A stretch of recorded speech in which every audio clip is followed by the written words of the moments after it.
Bienvenidos. Con la ayuda del Señor vamos a continuar nuestros estudios en el Evangelio de Juan. En esta ocasión comenzamos en el capítulo 5, versículo 1. Tenemos por delante un pasaje que trata sobre la sanidad de un paralítico en el pozo de Betesda. Si les parece y me quieren acompañar, vamos al capítulo 5 de Juan entonces y haremos una lectura de los 16 primeros versículos. Dice así: Después de estas cosas había una fiesta de los judíos y subió Jesús a Jerusalén. Y hay en Jerusalén, cerca de la puerta de las ovejas, un estanque llamado en hebreo Betesda, el cual tiene 5 pórticos. En estos yacía una multitud de enfermos, ciegos, cojos y paralíticos que esperaban el movimiento del agua, porque un ángel descendía de tiempo en tiempo al estanque y agitaba el agua, y el que primero descendía al estanque, después del movimiento del agua, quedaba sano de cualquier enfermedad que tuviese. Y había allí un hombre que hacía 38 años que estaba enfermo. Cuando Jesús lo vio acostado y supo que llevaba ya mucho tiempo así, le dijo: ¿Quieres ser sano? Señor, le respondió el enfermo, no tengo quien me meta en el estanque cuando se agita el agua, y entre tanto que yo voy, otro desciende antes que yo. Jesús le dijo: levántate, toma tu lecho y anda. Y al instante aquel hombre fue sanado y tomó su lecho y anduvo. Y era día de reposo aquel día. Entonces los judíos dijeron a aquel que había sido sanado: es día de reposo, no te es lícito llevar tu lecho.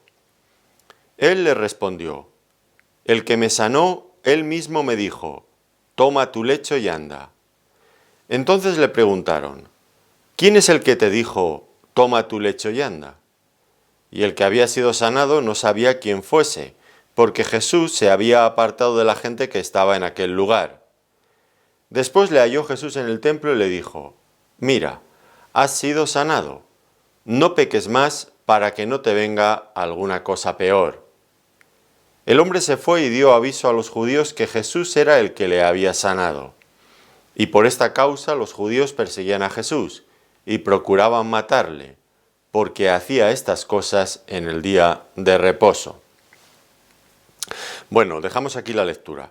Si han seguido los estudios anteriores, pues ya recordarán que el Señor hizo un viaje a Galilea, que es lo que encontramos en el pasaje anterior cuando sanó al hijo de un noble, pero de ese viaje a Galilea es el único incidente que Juan el Evangelista ha recogido. Y es que en realidad pues Juan tampoco tiene el propósito de contarnos absolutamente todo lo que ocurrió con nuestro Señor Jesucristo, porque como él mismo dice al final de su Evangelio, sería imposible, los libros no entrarían en este mundo de todo lo que se podría decir de él. Por lo tanto, Juan lo que va a hacer es complementar los otros evangelios, Mateo, Marcos y Lucas, y normalmente recoge incidentes que no están en esos evangelios. La razón pues parece obvia, seguramente pues Juan escribió después que esos otros 3 evangelistas y ya conocía sus obras. En todo caso, cada incidente que Juan recoge tiene un interés especial, tienen un sabor siempre nuevo, algo que te deja impresionado. A mí por lo menos cada uno de estos milagros me llega hasta dentro del corazón. Este concretamente es un milagro, el que vamos a considerar hoy con la ayuda del Señor, es un milagro que despierta en mí muchas emociones, algunas de ellas encontradas, no se lo puedo negar. Iremos viendo acerca de todo esto con la ayuda del Señor. En todo caso, pues vemos que ahora ya el Señor, como decíamos, se ha trasladado nuevamente de Galilea en el norte y llega a Jerusalén a una fiesta de los judíos. Ya recordamos que antes había estado ya en Jerusalén. En aquella ocasión purificó el templo y manifestó sus credenciales mesiánicas, lo que inmediatamente atrajo sobre él todas las iras y la enemistad de las clases dirigentes del judaísmo. Ahora, en esta nueva ocasión, pues ya lo acabamos de leer, ocurre exactamente lo mismo. De hecho, se endurece ese enfrentamiento. Y cuando vuelva la próxima vez, eso lo podríamos ver en el capítulo 7, todavía recordarían el incidente que ahora vamos a estudiar y aún buscarían con más ahínco acabar con él.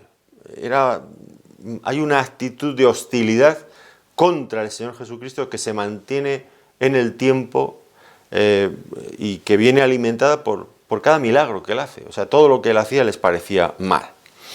Ahora, cuando estudiemos este pasaje, pues vamos a ver que hay muchos detalles que no se nos revelan. Por ejemplo, se nos dice que fue a una fiesta. ¿Qué fiesta de los judíos? No se nos dice. Nos dice que sanó a un paralítico que llevaba 38 años así. ¿Sanó a alguien más? Tampoco se nos dice. ¿Dónde estaban sus discípulos que no se mencionan? No lo sabemos. Bueno, pues hay muchos detalles que desconocemos. ¿Por qué? Bueno, porque Juan quita todo eso de un lado para llevar nuestra atención directamente hacia lo que a él le interesa que veamos, que por supuesto tiene que ver con la gloria del Señor Jesucristo, para que apreciemos quién es él. Bueno, notamos, dice en el versículo 2, y hay en Jerusalén, cerca de la puerta de las ovejas, un estanque llamado en hebreo Betesda, el cual tiene 5 pórticos.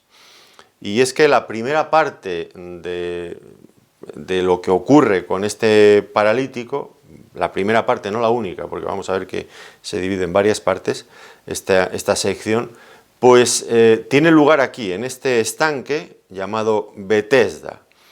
¿Y por qué el Señor fue hasta allí? ¿Por qué no estaba en el templo? Bueno, probablemente también porque el Señor le asfixiaba ese carácter, ese aire que se respiraba en el templo, le dolía, le resultaba, no era respirable aquello, era tóxico. Recuerdan que en la primera ocasión les había acusado a los judíos: vosotros habéis convertido la casa de mi padre en cueva de ladrones. ¿Cómo el Señor se podía sentir a gusto en aquel lugar? Era imposible, era imposible. Aquellos líderes religiosos de la nación habían pervertido y jugaban con las cosas sagradas para su propio beneficio y provecho.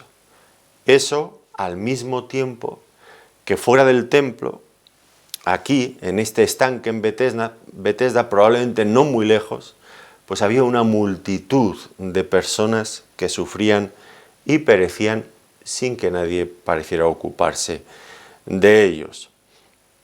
Y es que pues los líderes religiosos, los sacerdotes, estaban interesados en el negocio. Estas personas que se reunían aquí en el estanque de Betesda no les podían aportar lo que ellos buscaban, esos beneficios económicos o la popularidad que ellos tanto anhelaban. En tal caso, como mucho, para aliviar un poquito sus conciencias, de vez en cuando, pues se acercarían por allí para llevarles alguna limosna. Pero desde luego no les importaban los gemidos, la angustia de estas personas que se encontraban allí. Y dice que en este estanque, pues allí yacía una multitud de enfermos, ciegos, cojos y paralíticos que esperaban el movimiento del agua, porque un ángel descendía de tiempo en tiempo al estanque y agitaba el agua, y el que primero descendía al estanque después del movimiento del agua quedaba sano de cualquier enfermedad que tuviera. Bueno, pues entiendo, claro, esto ya es algo que lo entiendo yo, y creo que es razonable, pero lo dejo a su criterio. Entiendo que estos versículos que acabamos de leer, pues están aquí no tanto porque reflejaran una realidad, una verdad, que hubiera un ángel que llegara, que moviera el agua, que el que primero llegara se sanara. No creo que hubiera tanto esto, sino está aquí porque era una creencia popular y era necesario explicarlo de cara a lo que viene a continuación, porque si no el pasaje, todo lo que ocurre con ese paralítico, pues no tiene sentido. Es un elemento imprescindible en la narración. Pero ya digo, al menos yo no creo que fuera cierto que eso ocurriera. ¿Y por qué? Bueno, yo podría llegar a admitir como mucho que sí que existiera el milagro, pero que no viniera de parte de Dios. Y esto hay que tener mucho cuidado. Ya en nuestra sesión anterior hablábamos de esto, de que no solamente Dios hace milagros, también el diablo hace milagros. Y la única manera de no ser confundidos es conocer bien la palabra de Dios. Entonces, cuando vemos un milagro, lo que tenemos es que contrastarlo para ver si coincide, si se corresponde con lo que nos enseña la palabra de Dios acerca de la naturaleza, del carácter de Dios. Y en este caso, si pasamos ese filtro, pues rápidamente nos vamos a dar cuenta que lo que describe esta creencia, cierta o no cierta, pues no tiene nada que ver con el carácter de Dios. Fíjense que era un ángel que descendía de tiempo en tiempo, y el ángel, evidentemente, a mí por lo menos me parece muy cruel, ¿no? Que los hacía esperar a esos enfermos indefinidamente, y luego, cuando por fin descendía, los obligaba a luchar a unos contra otros y a ellos mismos con sus propias dificultades para llegar como pudieran a las aguas de aquel estanque. Ya nos los imaginamos arrastrándose algunos, golpeándose otros, todo por llegar a ser los primeros para finalmente ser sanados. Y digo que esto no se corresponde con el carácter del Señor, de ninguna de las maneras. Para empezar, el Señor nunca hizo nada parecido. El Señor sanó a todos de manera gratuita sin que tuvieran que hacer este tipo de cosas que por otro lado eran humillantes, eran degradantes. Hay que tener mucho cuidado. Claro, este pasaje pues nos hace pensar si, porque claro, no es el único sitio, no es el único momento en la historia donde vemos centros de peregrinación donde multitudes acuden con la esperanza de ser sanados por algún milagro. ¿Cuántos países hay que tienen centros de este tipo, ¿no? Buscan ser sanados tal vez por alguna virgen, por algún santo que se ha aparecido en algún sitio. Y tienen esperanza, tienen esperanza. Ahora, ya digo, no hay que creer que todos los milagros vienen de Dios. El diablo también hace milagros. El anticristo hará milagros con la intención inequívoca de confundir a las personas. Ahora, ¿habría algo de cierto o no en que realmente ocurrían algunos hechos milagrosos? Pues yo no puedo decirlo, pero al fin y al cabo iba mucha gente, supongo que algo había ocurrido alguna vez. Aunque Dios no nos ha dicho que busquemos milagros en vírgenes y en santos. Esto, lean ustedes la Biblia por arriba, por abajo, por donde quieran, que no van a encontrar nada parecido a todo esto. En todo caso, pues es probable que en situaciones de ese tipo sí que se produzcan algunas sanidades, especialmente aquellas enfermedades que tienen su origen en el sistema nervioso. Que en una situación de este tipo, donde hay en fin, la sugestión es muy grande, el ambiente es propicio, todo anima a creer que va a ocurrir algo, pues una enfermedad que tiene su origen, como digo, en el sistema nervioso, es posible que se pueda solucionar en un caso de estos y haya alentado que multitudes hayan ido allí. Esta explicación que acabo de darles no es mía, se la escuché hace ya muchos años al director de un hospital psiquiátrico y a él le había ocurrido eso con una mujer paralítica que llevaba muchísimo tiempo y bueno, en fin, que puede ocurrir si se crea el ambiente necesario, eso se puede dar. Pero bueno, ese no es nuestro tema más importante. En principio nos está situando Juan en el ambiente que el Señor se encontró cuando llegó aquí. Y algo le llamó la atención especialmente al Señor. Había allí un hombre que hacía 38 años que estaba enfermo. Y esto, digo que le llamó la atención al Señor porque era sin lugar a dudas una triste exhibición de la miseria humana. ¿Cuánto ha dañado el pecado al ser humano? Al ser humano que fue creado a la imagen y a la semejanza de Dios. Y ahora miramos ese pozo, ese estanque lleno de personas de tullidos, de personas paralíticas, de ciegos, de cojos, de algo triste, triste sin lugar a dudas. Pero este hombre, 38 años allí. Ustedes hacen una idea de lo que fue de lo que tuvo que ser para aquel hombre estar allí tantos años. Pues es un caso extremo dentro de aquella multitud, que no quiere decir que los demás estuvieran mucho mejor, pero este caso era duro sin lugar a dudas. Después de tanto esperar, lo vamos a ver ahora en un momento en la conversación que mantiene el Señor con él, pues de tanto esperar el hombre cada vez estaba más viejo, cada vez estaba más incapacitado y cada vez tenía menos esperanzas de ser sanado. El Señor, no obstante, se entera de la presencia de este hombre, no sabemos cómo, y comienza una conversación con él que es de lo más interesante. Fíjense cómo inicia el Señor la conversación. Cuando Jesús lo vio acostado y supo que llevaba ya mucho tiempo así, le dijo: ¿quieres ser sano?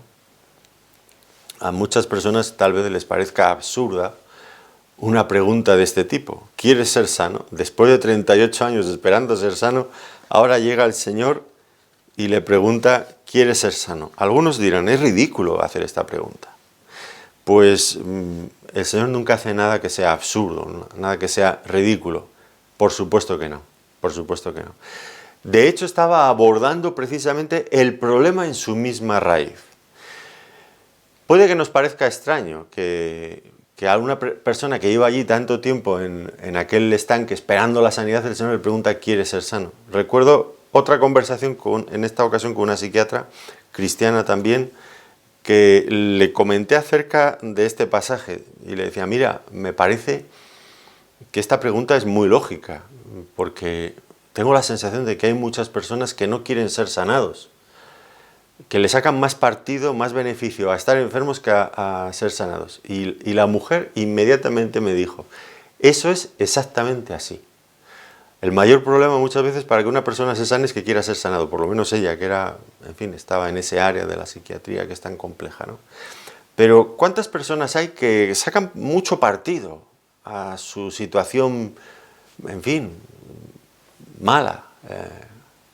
Pues les atrae la simpatía de otros, la lástima, las ayudas, no sé, la atención, de otra manera pasarían inadvertidos completamente, y le sacan partido.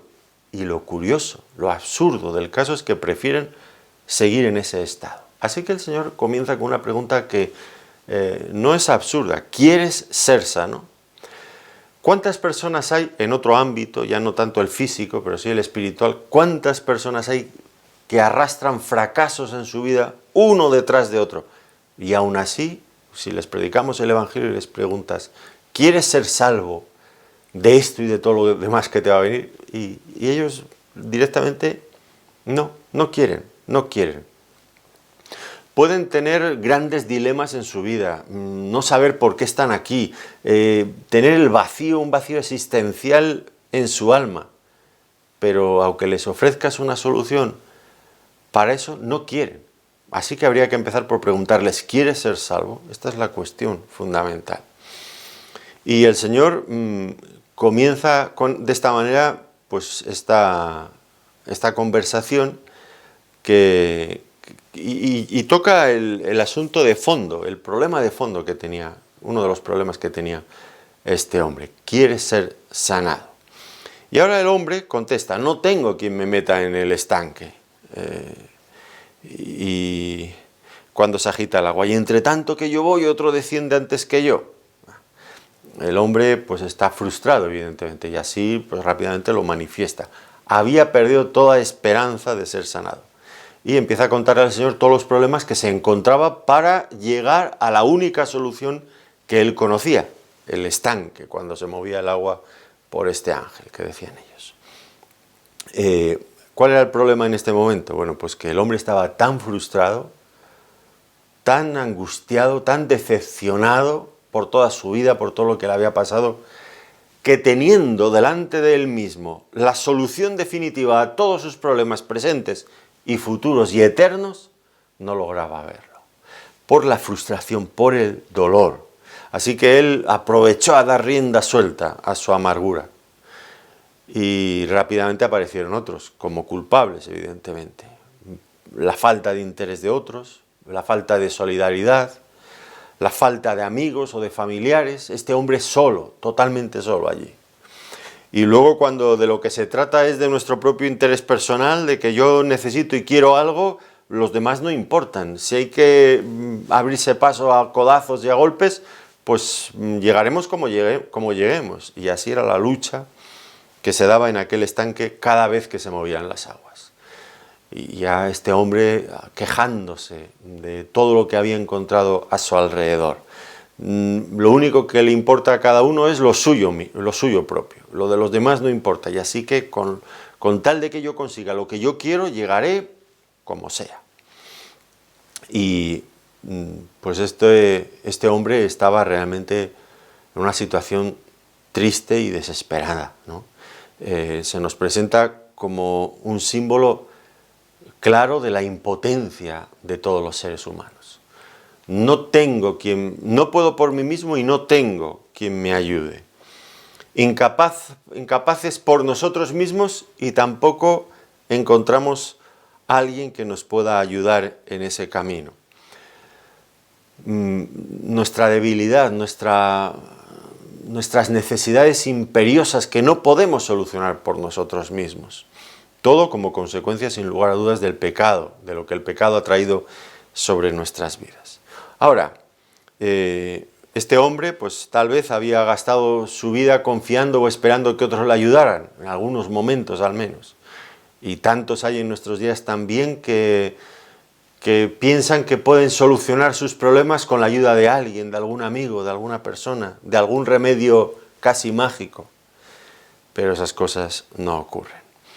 Lo bueno de este pasaje, bueno, de toda la Biblia, es que frente a la impotencia humana, frente a la debilidad, frente a otros que tal vez, pues sí, que nos han defraudado y hemos defraudado muchas veces a otros, frente a todo esto, a esta soledad, encontramos a alguien diferente. Y ese es nuestro Señor Jesucristo. Él es distinto.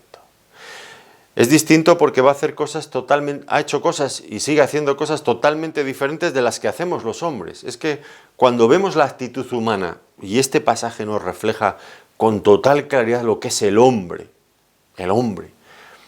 ya no solo el paralítico, sino todos los que le rodeaban, desde las clases religiosas hasta posibles amigos o familiares, la insolidaridad, la soledad de aquel hombre. Eso por un lado, pero por otro lado, cuando comparamos eso con nuestro Señor Jesucristo y lo que Él ha estado dispuesto a hacer, lo que Él quiere hacer por los hombres, es asombroso. El contraste crea un abismo entre ambas cosas.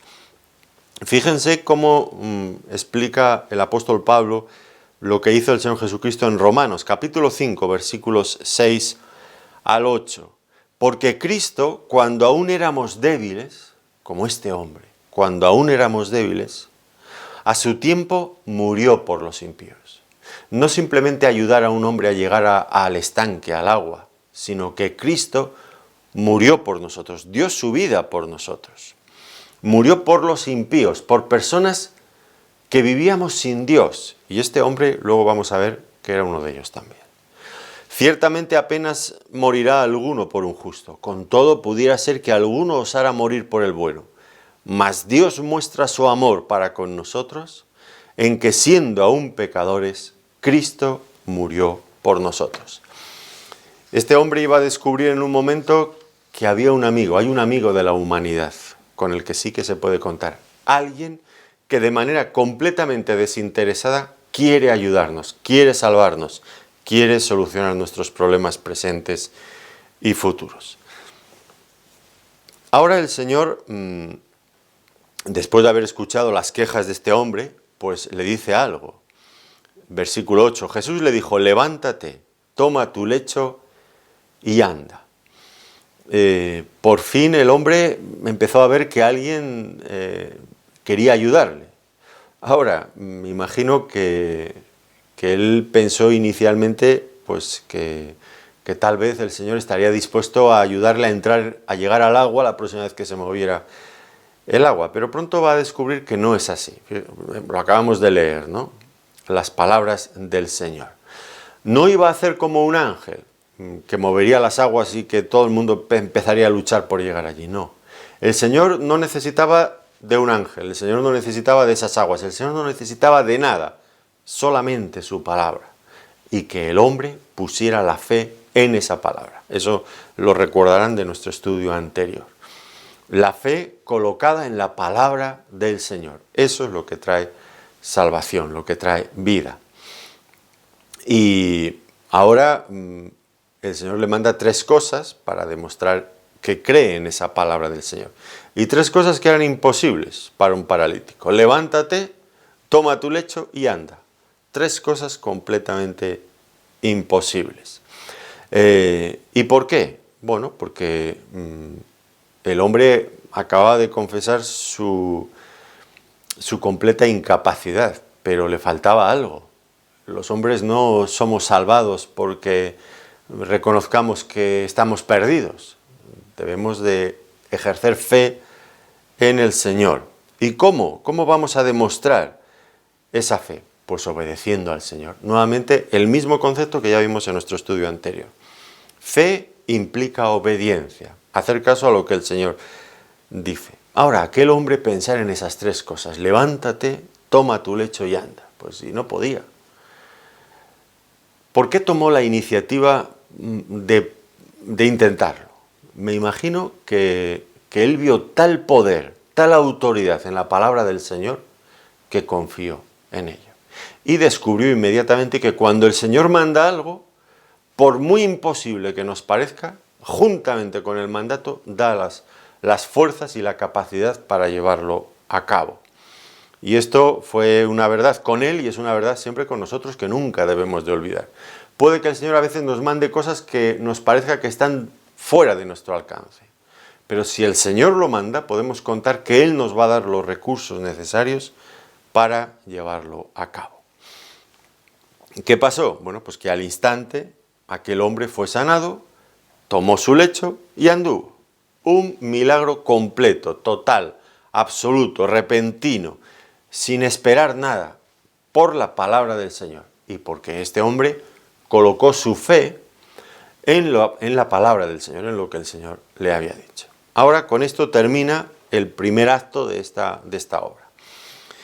Pero hay más. Dice que era día de reposo aquel día. Esto pues se introduce aquí en el texto para explicarnos lo que viene después. Porque, bueno, pues ahora vamos a ver que comienza justo aquí pues algo que va a prolongarse en el tiempo, una controversia entre el Señor y los judíos. Precisamente por este hecho, porque el Señor sanó a un hombre en aquel día de reposo. Ahora, cuando aquí habla de los judíos, pues debemos de entender siempre en el Evangelio de Juan que se refiere a las autoridades, a los líderes judíos, a los ancianos, a los gobernantes, a los escribas, a los representantes de la nación. Estos estaban en contra del Señor. Y es asombroso, para mí es inaudito, no logro comprenderlo. Cómo un hombre que después de 38 años allí enfermo es sanado y que aquellas personas que eran los líderes religiosos del judaísmo, que deberían de preocuparse del bienestar, de la salud física y espiritual de las personas, no muestren el más mínimo atisbo de alegría, de gozo por la sanidad de este hombre.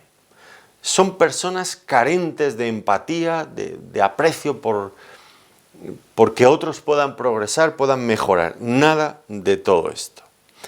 Y en lugar de ello, porque si eso ya no es poco, que no logren alegrarse de que alguien haya sido sanado después de 38 años, pues para colmo de todo, la razón que aportan para no querer alegrarse y estar en contra de este milagro es que, según ellos, el Señor había realizado este milagro en un día de reposo.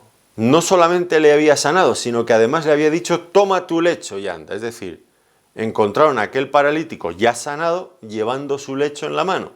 Y eso interpretaron que era quebrantar la ley de Dios. En realidad no era quebrantar la ley de Dios que mandaba reposar el séptimo día, sino lo que quebrantó el Señor en tal caso fue su interpretación absurda de las prohibiciones que ellos habían establecido para el día de reposo. Porque cuando empezamos a intentar razonar con la lógica de ellos, en fin, comparar que el hombre estaba llevando su lecho, justo que acaba de ser sanado, con un hombre que lleva un carro lleno de mercancía para venderla en el mercado en un día de reposo, decir que ambas cosas son idénticas y sancionar de la misma forma o querer sancionar al paralítico que estaba llevando su lecho, pues es totalmente absurdo. De hecho, el Señor pues podría haberle sanado en cualquier otro día. Esto ocurría muchas veces. Sin embargo, el Señor quería sanar a veces en días de reposo. ¿Por qué razón? Bueno, porque el mandamiento de la ley de Dios del día de reposo, ¿cuál era su propósito? Pues traer reposo al hombre. Reposo en la comunión y en el disfrute de la presencia de Dios. ¿Qué era lo que el Señor había logrado inmediatamente con este milagro realizado en un día de reposo? Pues permitir al paralítico que por primera vez en su vida seguramente entendiera lo que era disfrutar del auténtico reposo de Dios. Ahora estaba liberado de aquella enfermedad terrible que le había acompañado durante 38 años y que le había hecho sufrir todo tipo de humillaciones, de desprecios, de aislamiento, en fin, todo lo peor que uno se puede imaginar. Y el Señor quería que aquel hombre entendiera lo que era el reposo de Dios. Pero, paradójicamente, a estos judíos no les importaba si aquel hombre entendía lo que era el reposo de Dios o no. A ellos lo único que les preocupaba era el cumplimiento externo, no de la ley, sino de las tradiciones que ellos habían añadido a la ley. Y esto pues era triste, ¿no es cierto? Llevar su lecho. Qué trabajo. Y en cambio no podían alegrarse de lo que el Señor había hecho.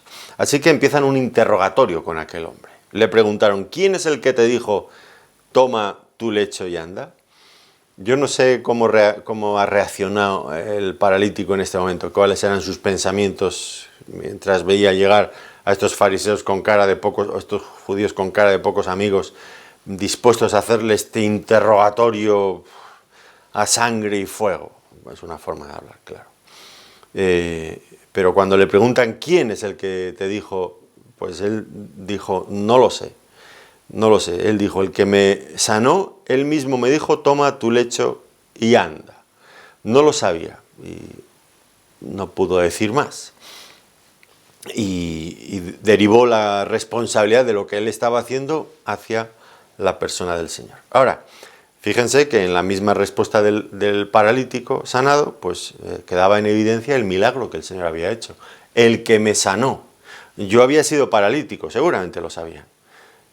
Y el Señor me sanó. Y ahora están interrogando a este hombre por ese mandamiento, por quién le había mandado llevar el lecho.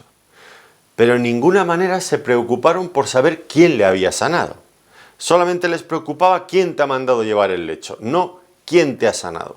Qué grado de dureza, de maldad en el corazón de estos hombres. Y aquí empieza, como decía hace un momento, una lucha implacable, una persecución implacable contra el bienhechor de este hombre. Ridícula su actitud, ¿no es cierto? Ridícula. Porque un hombre estaba llevando un lecho después de haber sido sanado de su parálisis 38 años. Y esta es la causa por la que persiguen al Señor, ahora y más adelante, porque lo iremos viendo, ya he dicho antes, en el capítulo 7 volverá a surgir este mismo milagro como la base de la persecución contra el Señor. Le odiaban al Señor y buscaban la forma por todos los medios de atacarle. Y cuando alguien te odia, todo lo que hagas está mal para él. Es así. Y al Señor pues le pasaba eso. Somos así. Si alguien no lo apreciamos, no lo queremos, nada nos parece bien de lo que hace. Y esto era lo que hacían con el Señor. Lo odiaban, realmente lo odiaban. Y todo lo que él hacía, pues lo criticaban, lo cuestionaban. Dejaban de ver todo lo bueno para fijarse en los pequeños detalles, buscando la forma de atacarle, de hacerle algo malo. Y el que había sido sanado no sabía quién fuese Jesús. Es un poco curioso, ¿no es cierto?, que no supiera quién era el que le había sanado. Antes de ser sanado no sabía quién era Jesús. No conocía quién era Jesús. Después, o no se tomó el tiempo para averiguar quién era Jesús, cosa probable, o tal vez la razón debemos de buscarla en otro punto, y es que, como dice el texto también, que el Señor no se quedó mucho tiempo allí, sino que rápidamente lo encontramos en el templo, tal vez intentando evitar una vez más la popularidad y la fama que acarreaban siempre todos los milagros que él hacía. En todo caso, este hombre ignorante de quién es el Señor, noten bien este detalle, no sabía quién era su benefactor, no lo sabía. Qué triste, ¿no? Qué triste. Un hombre que no sabe quién le ha sanado y que sigue andando por ahí sin saberlo. Luego hablamos un poco más de ello. Y después dice que el Señor lo halló en el templo. Y ahora vamos a ver que efectivamente el Señor sabía que había dejado algo pendiente, algo muy importante. Había quedado a medias. Y el Señor no es alguien que deja las cosas a medias. Nos dice que lo había encontrado, que lo encontró en el templo. ¿Por qué estaba en el templo? Pues yo quiero pensar que estaba allí porque había ido a dar gracias al Señor. Sería lo lógico, ¿no es cierto? En todo caso, donde seguro que no lo volverían a encontrar, sería en el estanque de Betesda. Allí no volvería de ninguna de las maneras. Ya había pasado muchos años allí. Su vida había cambiado gracias al Señor Jesucristo y ahora quería disfrutar de cosas nuevas. Y ya digo, quiero creer que estaba en el templo para dar gracias al Señor. No lo sabemos de todas formas a ciencia cierta. En todo caso, no es él el que estaba buscando al Señor. Es el Señor nuevamente quien busca al que había sido paralítico. Y lo busca porque tiene que tratar con él otro asunto. El de la sanidad física era muy importante, ya lo creo que era importante para un hombre que llevaba 38 años paralítico. Pero la condición espiritual del paralítico era mucho más importante que su salud física. De esto ya he hablado en otras ocasiones, creo que la última vez en el episodio anterior. Los asuntos que tienen que ver con nuestro espíritu, con nuestra fe, son mucho más importantes que nuestra salud física. Esto nos cuesta entenderlo, pero es así. Y el Señor lo busca, porque tiene que tratar un tema con él. Ese tema es espiritual. Este hombre no había dado pruebas todavía en ningún momento ni de que entendiera quién era Jesús, ni de que confiara en él como su Salvador, ni de que sus pecados hubieran sido perdonados. Así que el milagro en sí mismo no era nada, ese milagro de sanidad, porque tarde o temprano aquel hombre, si no volvía a ser paralítico, daría lo mismo, porque acabaría muriendo de otra cosa. Y el problema persiste, porque el cuerpo se deteriora, pero lo que importa, lo fundamental es el espíritu. Bien que luego más adelante, como nos enseña el Señor, habrá también resurrección de muertos. Pero lo que determina nuestro futuro es nuestra posición espiritual delante de Dios. Y en este sentido este hombre estaba muy lejos de Dios. Fíjense cómo el Señor le habla. Y estas palabras nos deben hacer pensar mucho. Yo les he dado muchas vueltas a estas palabras. La verdad es que son impresionantes. Dice el Señor: has sido sanado, no peques más para que no te venga alguna cosa peor. Sí, había sido restaurado completamente desde una perspectiva física, pero ¿y qué de su vida espiritual? Pues esto era lo importante. Y ahora el Señor aborda esta cuestión y le dice: para que no te venga alguna cosa peor. No peques más para que no te venga alguna cosa peor. Y uno se pregunta, ¿qué podría haber peor que pasar 38 años paralítico, tirado allí en aquel estanque, rodeado de aquellas personas en un estado muy parecido, todo lastimoso? Bueno, es difícil pensar en esta vida humana en una situación como la de este hombre. Desde luego, desgraciadamente, sí que las hay. Pero, ¿a qué se refería el Señor? Cosas peores que estas. Bueno, pues a mí lo único que se me ocurre, y que creo que es realmente a lo que el Señor hacía referencia aquí, es al castigo eterno. Al fin y al cabo, nuestra enfermedad física dura lo que dura, pero el castigo eterno es eso, es eterno. Y no es comparable con una enfermedad física, por muy doloroso, por muy penosa que sea. Pero lo que el Señor le está diciendo es que hay solución para eso. Y eso es una cosa, un detalle importante. Hay solución para el castigo eterno, igual que lo hubo en aquel caso para este hombre que estaba paralítico. ¿Y cuál es la solución? Pues la solución se la da el Señor. No, vete y no peques más. No peques más. Tiene que haber una ruptura con el pecado. Tiene que haber un arrepentimiento. Tiene que haber esa consciencia de que el pecado es grave, que tiene consecuencias y que esas consecuencias logran traspasar esta vida para acompañarnos y agravarse sus consecuencias en la vida futura.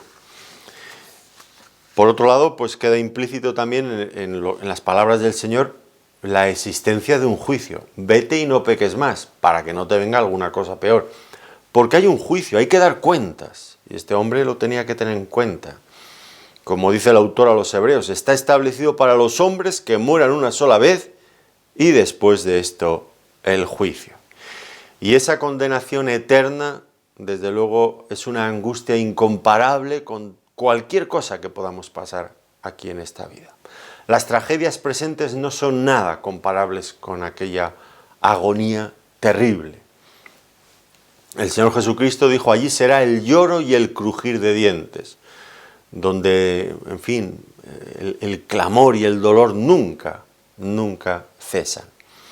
Son cosas, sin lugar a dudas, terribles. El Señor habló mucho de esto, no queremos escucharlo.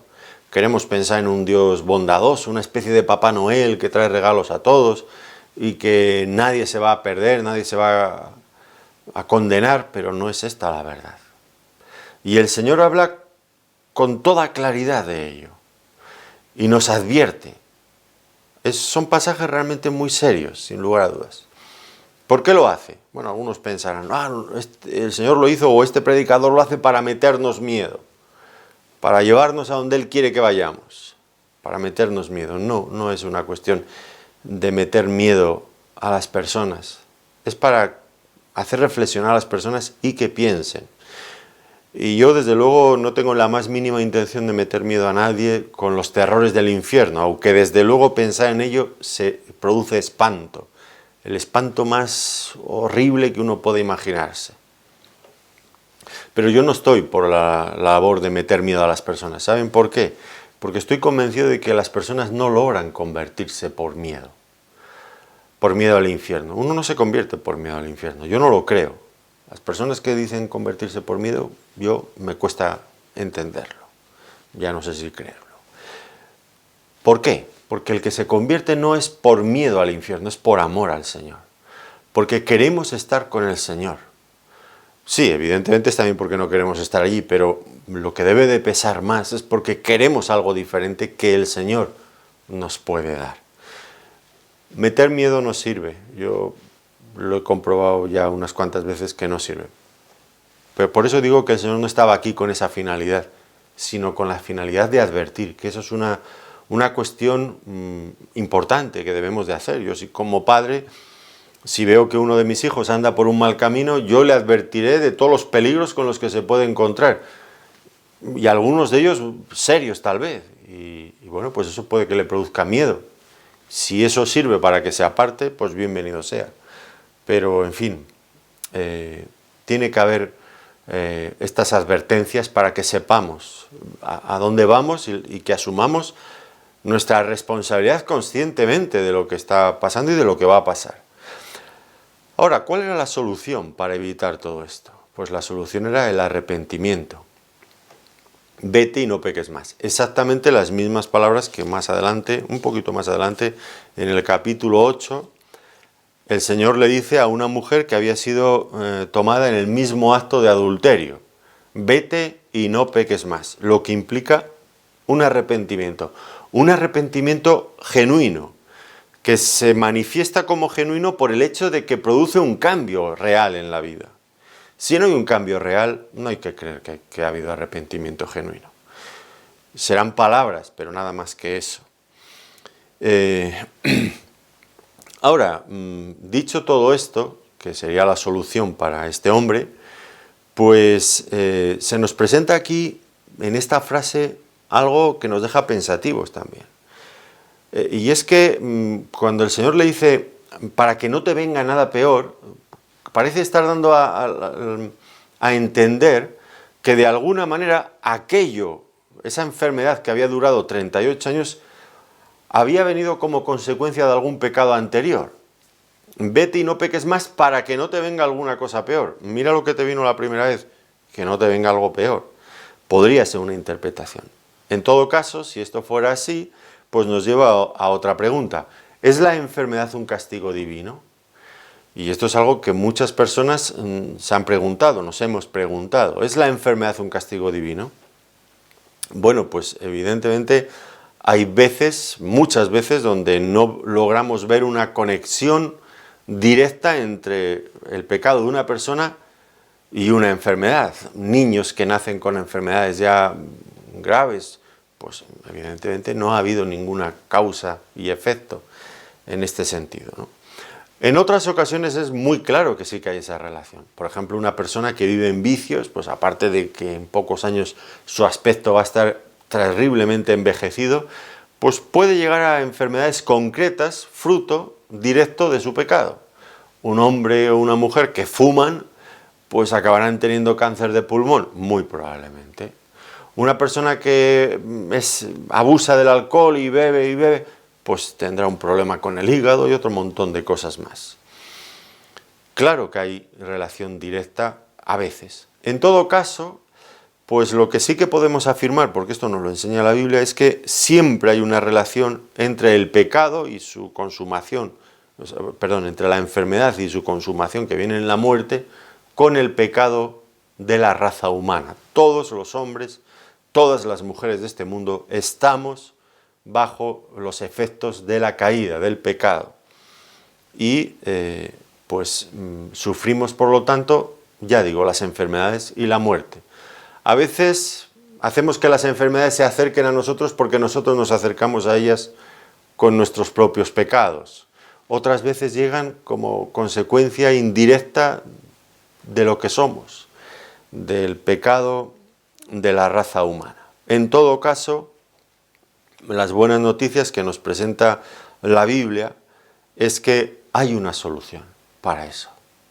Y por mucho que pudiéramos llegar a sufrir en esta vida, hay una solución definitiva y eterna, donde ya dejaremos atrás en el olvido más absoluto todo dolor, toda lágrima, cuando estemos con el Señor en su presencia. Así que el Señor le hizo esta seria advertencia al paralítico sanado. Y ahora nuevamente tenemos otro acto. Otra escena. El hombre se fue y dio aviso a los judíos que Jesús era el que le había sanado. Y aquí nos preguntamos, ¿cuáles eran las intenciones del paralítico cuando va a hacer esto? Bueno, podríamos pensar que quería dar testimonio del Señor y rendirle quizás algún tributo al Señor delante de aquellos judíos. Es el Señor Jesús quien me ha sanado. Podríamos pensar esto y queremos pensar que esto fue así. Aunque también, no es que yo quiera ser mal pensado, pero también cabe la posibilidad de que el hombre simplemente querría congraciarse, caerles bien a los judíos. Él ya quizás había percibido el conflicto que había entre ambas partes y se estaba posicionando de una de ellas. No lo sé. En todo caso, esta actitud del paralítico trajo graves consecuencias para el Señor en este momento y en el futuro. Dice que por esta causa los judíos perseguían a Jesús y procuraban matarle, porque hacía estas cosas en el día de reposo. Así que esta confesión del paralítico, lo único que llevó al Señor es que esta confrontación que había con las clases dirigentes ya fuera totalmente abierta y descarnada, algo ya a muerte realmente, ¿no?, contra el Señor. Ahora, llegamos al final de este pasaje y al principio yo les decía que este hombre, esta situación, este milagro del Señor despierta en mí emociones fuertes y enfrentadas. Y muchas veces me he preguntado por qué el Señor decidió sanar a este paralítico. ¿Por qué decidió sanar a este paralítico? El paralítico no sabía ni quién era Jesús, nunca se había tomado interés por él. No era como otros que Por ejemplo, el padre, el noble de la corte de Herodes que fue a buscar al Señor, pues este había oído del Señor y se tomó interés por ir a estar con él. Pero este paralítico no sabía quién era Jesús, ni antes, ni casi que ni después. Tampoco se tomó excesivo interés. Y por lo tanto tampoco esperaba nada del Señor. Por otra parte, cuando fue sanado, el Señor le tiene que hacer esta advertencia: mira que has sido sanado, vete y no peques más, como si el Señor estuviera leyendo en los pensamientos de este hombre que no había un arrepentimiento genuino en él y que la idea que traía en mente era volver a hacer lo que no había podido hacer durante los 38 años que había estado tirado allí en aquel estanque. No parecía que tuviera muchas intenciones de cambiar. Por otro lado, su actitud frente a los judíos lo único que hizo fue causar problemas al Señor Jesucristo. Y ahora se pregunta uno: ¿qué vio el Señor en este hombre para que quisiera sanarlo? Algunas veces cambiamos un poco la frase, pero viene a expresar lo mismo. ¿Qué vería el Señor para que me quisiera salvar a mí? Ya no hablo del ámbito de la salud física, sino del ámbito espiritual. Yo me pongo siempre un poco nervioso, lo reconozco, cuando escucho a los creyentes decir esto. ¿Qué vería el Señor en mí para que me quisiera salvar? Como si la pregunta llevara implícito que el Señor viera algo especial en alguna persona para que por esa persona se tomara interés y le salvara. A mí me parece absurda la pregunta, porque a mí me lo parece. Yo no digo que lo sea, pero a mí me lo parece.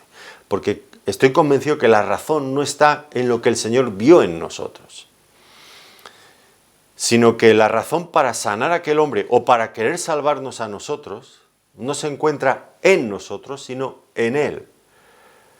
Es lo que hay en el Señor lo que le mueve a actuar frente a personas como nosotros. Como diría Santiago, capítulo 5, versículo 11, el Señor es muy misericordioso y compasivo. No es lo que vio en nosotros, es lo que hay en el corazón de Dios. Él es muy compasivo y misericordioso. Hombres como este, realmente uno los analiza y le falta ya no solamente habilidades sociales, que no parece tener ninguna este hombre en lo que hemos ido viendo de él, pero ni siquiera esa simpatía que el Señor a veces logró ver en otras personas. Miró al joven rico y le amó, porque vio en él alguien agradable, pero es que este hombre no despierta la más mínima simpatía. Es una negación de todo, ¿no? De todo lo que esperaríamos de alguien que va a recibir un milagro del Señor, o de que ha recibido un milagro del Señor. Y es precisamente aquí donde se aprecia lo que dice Santiago, que el Señor es muy misericordioso y compasivo. Ya no solo pensar en el milagro de sanidad de un paralítico, sino pensar en que el Señor estuvo dispuesto a ir a una cruz por mí, por usted. ¿Y qué somos nosotros? ¿Cómo éramos nosotros? Yo aún recuerdo, me gusta mucho aquella frase de Isaías que dice: mirad la roca de donde fuisteis cortados. Yo hace ya muchos años que soy creyente, pero recuerdo bien de dónde fui arrancado, de dónde fui sacado cuando el Señor vino a buscarme. Claro que lo recuerdo. ¿Y qué había en mí? Nada. Nada bueno, nada, absolutamente nada. Y el Señor vino a buscarme. Que el Señor quiera buscar, que se interese, que esté dispuesto a hacer algo tan grande, que se demuestre como el verdadero amigo de la humanidad, a ese nivel de dar la vida incluso por los pecadores débiles, impotentes y malos, impíos, pues es algo tan grande que le honra tanto. Es en Él donde está el mérito, no en nosotros. Nosotros debemos dejar de mirarnos a nosotros mismos y mirar al Señor como muy misericordioso y compasivo. Qué grande que es el Señor, sin lugar a dudas. Qué grande es su bondad, qué grande su amor por nosotros. Pues no sé si usted ya disfruta del amor del Señor, pero si no lo hace, si está solo, si busca a alguien que realmente se interese por usted, alguien que le pueda sacar de los problemas donde usted está, ese es el Señor. No deje pasar la oportunidad, busque al Señor. El Señor va a comprobarlo si se acerca a Él, que es bueno, que es aquel que le puede librar y dar lo que usted siempre ha anhelado en lo más profundo de su corazón. No deje pasar la oportunidad, búsquele de corazón. Bueno, termino aquí. no sin antes agradecerles que nos hayan querido acompañar en este tiempo de estudio bíblico. Que el Señor les bendiga muy ricamente. Gracias por su atención.